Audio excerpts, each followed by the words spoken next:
Here's your First Warn Weather forecast first. Sponsored by Anderson Collision Center. Visit driveanderson.com. Added sunshine was the main driver for our temperatures rising a little bit higher than where they were yesterday, making it into the mid-50s for many of us.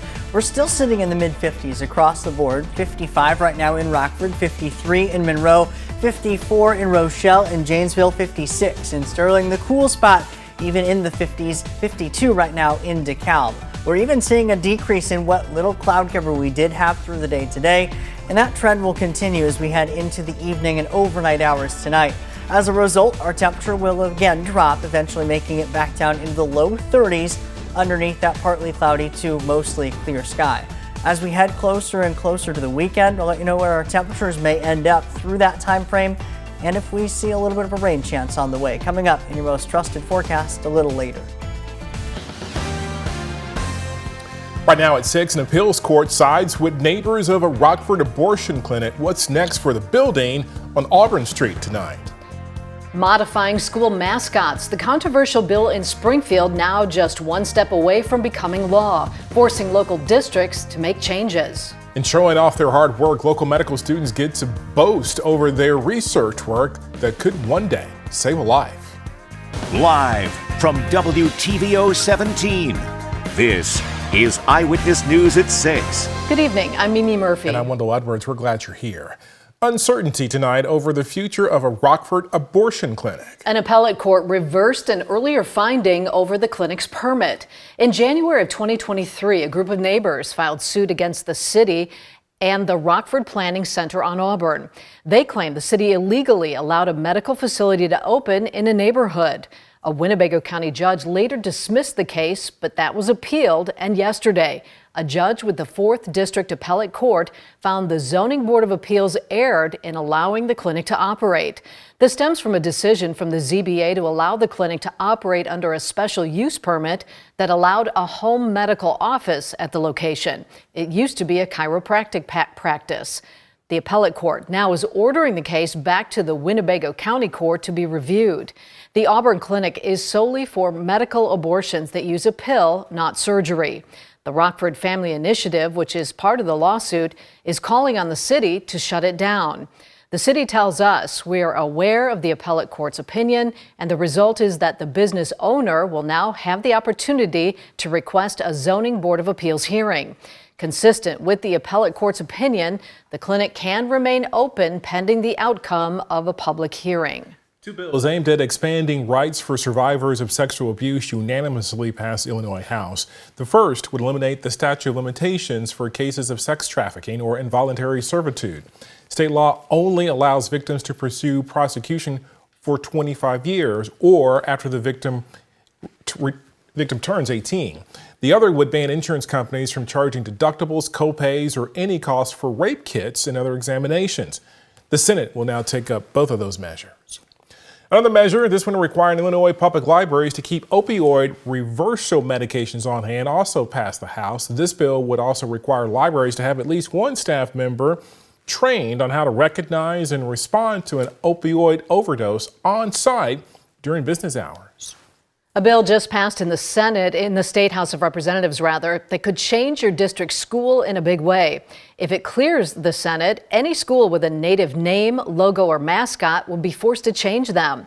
If passed, it could impact 7 state-line schools, including Hononegah, Winnebago, and Pecatonica. But schools with team names of Native American tribes or persons can continue to use that name if consent is obtained from that tribe. Rockford Representative Maurice West proposed this bill in January and has proposed similar legislation in the past. There are indigenous young people who look at these Native American mascots and imagery and feel some type of way about it. It makes them feel less than, it makes them feel objectified. The bill says a school can continue to use uniforms or other materials with Native logos until September of 2028. Then they would have to change them. A man wanted for robbing a bank back in October is in custody tonight. Beloit police say Mario Johnson Mans Jr. robbed the First Mid-Bank on Cranston Road, threatening employees with force and demanding cash. The Rockford man was taken into custody Thursday in Beloit. When police found him, he had a gun in his car. They arrested him for carrying a concealed weapon. 11-year-old Jalyah Thompson took her own life, according to her family, after she was being bullied. So today, a significant step was taken to make sure her memory continues. Eyewitness News reporter Blake Dietz talked with her family, and Blake, they met with the mayor. Yeah, that's right. Family tell me that they've spent the last few months processing their grief, but now they're also taking action, hoping to create a better community for everyone. To us, it's still fresh. It's been almost 2 months since 11-year-old Jalyah Thompson took her own life. Jalyah's aunt, Kyla Trevino, says the family is still processing the loss. After the funeral, people kind of went on with their lives. They have work, they have things to do. But for the family, we're still struggling. And, you know, today is kind of hard because I'm still not comfortable talking about her without getting emotional. Today, Trevino, who started the group with Love Jalyah, met with Rockford Mayor Tom McNamara, the start of what she believes is ensuring that Jalyah's memory lives on. We came out here to talk to the mayor to get some pointers and advice on how to pursue with, you know, sharing Jalyah's story and getting things out there and trying to get things started in her honor. Mayor McNamara says the city affirmed its commitment to help the family. We do not forget young Jalyah's name, and that we as a community, through this tragedy, through this tremendous amount of pain, use it as a driver of purpose, a driver of making sure that other children in our community don't have to go through this and have those same feelings that Jalyah obviously had towards the end of her life. The family hopes to have a day established in Jalyah's name. They say Jalyah was the victim of bullying, but they want to celebrate her and the way she lived. There's a bigger story to this that even we don't know. And I really, truly believe that there's huge things in the making. And unfortunately, my niece's life had to be lost. But I believe that her loss is going to save a lot of other people. A family fighting for a life gone too soon. Trevino says that she and the family will provide updates through that with Love Jalyah Facebook page. A link to that can be found in this story that's on our website, mystateline.com. Wendell. Blake, thank you. A Wisconsin government audit finds the state's university system did nothing the last fiscal year to track DEI spending. The probe also shows 15 state agencies did not track their diversity spending. Auditors estimate the UW system spent more than $40 million on diversity, equity, and inclusion efforts. UW-Madison fired its chief diversity officer earlier this year for what university officials called poor financial decisions. A day to celebrate research at the University of Illinois College of Medicine, Rockford. More than 120 posters outlining research by UIC students lined the halls of the college today. This is one way for them to show off what they've done, as well as get feedback from professionals. The projects include anything from cancer treatments to community projects. One student worked with the Rockford Park District and RPS to create a summer nutrition education program. That was one of kind of my favorite things, is getting to work in the community and feeling like you have a direct impact. That's kind of one of the really special things about going to medical school right in Rockford. To be able to present your research, to get feedback and talk with others is a core component of how research moves forward. And this is a stepping stone for our students. We then want them to present at regional meetings, national meetings, international, and in those meetings they meet people from all over the world who are doing work in similar areas, so they can exchange ideas, and that just helps generate enthusiasm and moves the science forward. The University of Illinois College of Medicine Rockford received the Excelsior Award for Community Impact in December. Cancer does not discriminate. That's the message from a local group of women working to educate women on the risk factors of cancer. The Purple Tea started more than 20 years ago to help women with breast cancer. Since then, it's expanded to work with those who have any type of cancer. This year, the focus is on lung cancer. The vice president is a two-time cancer survivor. She says they just want women to be informed about their health. So we are glad to have people to come out and help us celebrate. We like to educate people, but by being here, we like to give you a gift of understanding who we really are. And we're just a group of young, I say young, but middle-aged people that love God, and we have faith in what we are doing. He now has more than 300 members.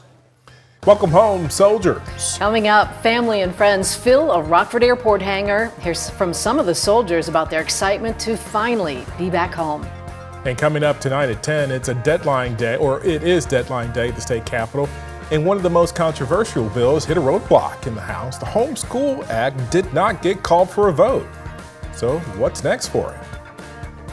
Our temperature today made it back up into the 50s, just still a shy below where we should be for this time of year. But we will surpass that mark going into tomorrow, where our numbers will be by the end of the weekend, and tracking our few rain chances ahead. Coming up in just a few minutes. You're watching Eyewitness News, your home team, with Mimi Murphy, Wendell Edwards, Sports Director Scott Leber, and meteorologist Jordan Wolf. About 275 Illinois soldiers are home with their families tonight. And we salute their service. Welcome back home. They arrived back at the Rockford Airport earlier today. And the last thing I asked them to do was to make us proud. And they have done that, right? Yeah. So right now, at least in this video, it looked like chaos inside that airport. So many families rushed to find their loved ones. Some hugs and kisses to go around, signs as you can see welcoming them home. These women and men spent about 10 months on an overseas deployment. 550 soldiers were deployed, 275 returned today. The rest will come home at a later date. It's absolutely surreal right now. Just 1 minute you're in the Middle East in the desert, and the next you're on American soil. You get to see your loved ones. It's hard to describe, honestly. It's just really nice to see new faces of ones you love at home. Whole, complete. I feel like a part of me has been missing for 9 to 10 months. And so having my wife here, having Dottie here, I feel whole, I feel complete. So many smiles to go along. Now, Rockford Alderman and Auburn High School teacher Jonathan Logeman also returned home on his flight. You see him hugging his kids there after his deployment. So welcome back. A Rockford church is making sure families have what they need. Edge Community Fellowship hosted a spring community clothing giveaway this morning. They also do a winter giveaway in January. People were able to pick up clean clothes of all sizes, all free of charge. One pastor says with prices on the rise, events like this are vital for the community, and they're happy to help wherever they can.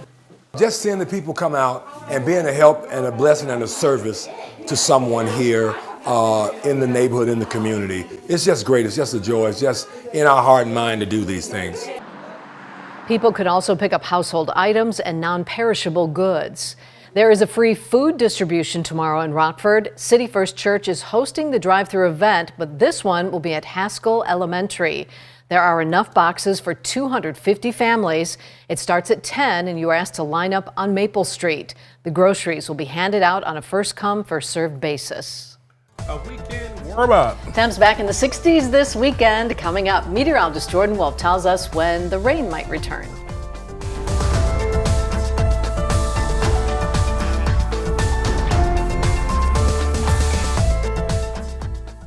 Now, your first warned weather forecast from meteorologist Jordan Wolf. You know, it really wasn't all that long ago when I couldn't show this camera at 6 o'clock because it was dark, and now we get those later and later sunsets. Also, thanks to daylight saving time, we're also seeing that later sunset and still seeing that sunshine out there with our Mercy Health SkyTrack camera overlooking Freeport, brought to us by the Rockford Career College. Longer shadows though, so not too long from when this camera will go dark with nighttime, but it is still showing that bright blue sky there off in the distance, also with some of that partly cloudy sky. Just a few clouds drifting through the area that we had earlier today. And even what we have had has been thinning out over the last several hours. A little bit of that cloud cover still going on in across portions of Iowa. That'll slowly drift our direction, but we'll maintain a partly cloudy to even mostly clear sky as we head through the evening hours tonight. Temperature sitting at 55 degrees in the Rockford Airport, 54 in Rochelle, 53 right now in Sublette, 58 in Sterling, 55 out in Galena, still 51 with our cool spots in Poplar Grove and out in Harvard. Pretty broad area of mild temperatures as well, but you see some spots out to the east with a little bit more cloud cover. We're stuck in the 40s, especially across portions of Iowa. Compare that to the opposite. We saw many spots to the west of us with stronger southerly winds, even making it into the 70s. Now, gradually that air mass that's out to the west will start to work its way our direction. We have high pressure that'll be centered almost directly overhead tonight.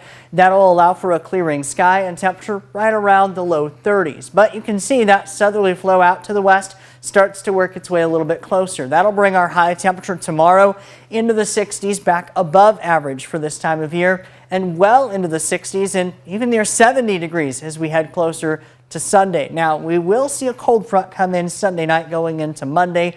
That will start to knock our temperatures down going into the early part of next week. All of that is associated with this weather system. It will bypass us to the north Sunday and going into Monday. The center of that low pressure system will be centered very close to northern Wisconsin. That will bring southerly wind drawing into that low pressure system and also keep most of the rain chances up to our north. Now, we can't completely rule out a stray shower or two this far to the south, but the broader forcing will remain to the north of us. So let's see how this plays out with Futurecast. We maintain that clear sky tonight with high pressure overhead, allowing temperature to drop back down into the 30s. Increasing cloud cover going into tomorrow evening and especially tomorrow night as a warm front starts to lift through the area into early Sunday morning. That warm front will produce a few of these spotty showers, primarily north of us going into Sunday morning, but a couple of sprinkles, maybe a light shower or two could be possible around here as well. More widespread rain chances again remain up to the north, centered closer to that low pressure, but that cold front coming in early Monday will once again produce a few spottier showers our direction, which could bring us that chance as we head into Monday morning.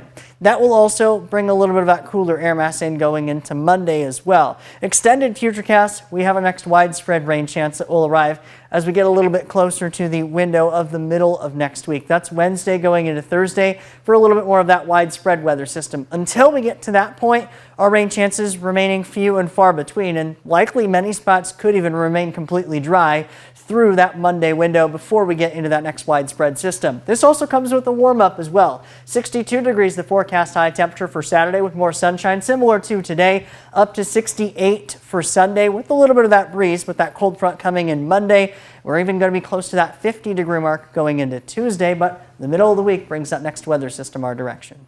Thank you, Jordan. Scott's next with sports. The Ice Hogs could clinch a playoff berth tonight. Scott will tell us what has to happen for that to occur.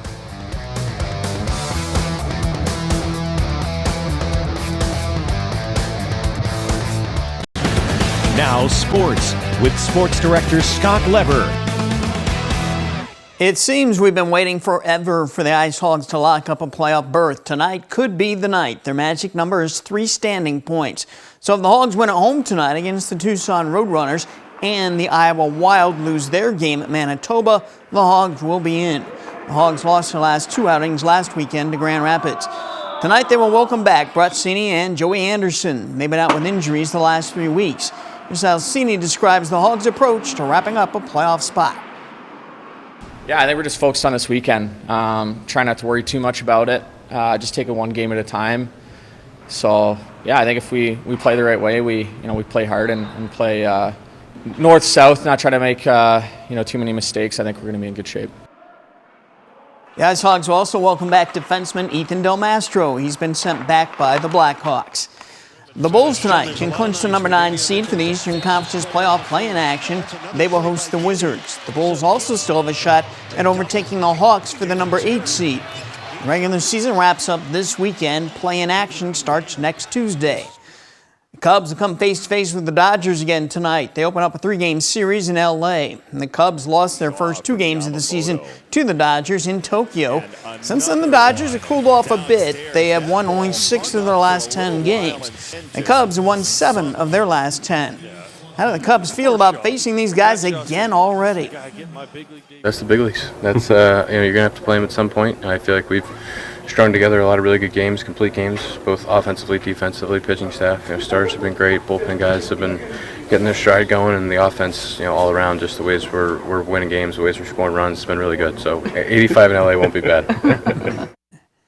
They're halfway through the Masters now. Justin Rhodes leads at 8 under par, 1 stroke ahead of Bryson DeChambeau. Rory McIlroy, trying to complete a Grand Slam, is 2 strokes back, along with Corey Connors. And defending champion Scotty Scheffler is in a good position, tied for 5th place. He's only 3 strokes out of the lead.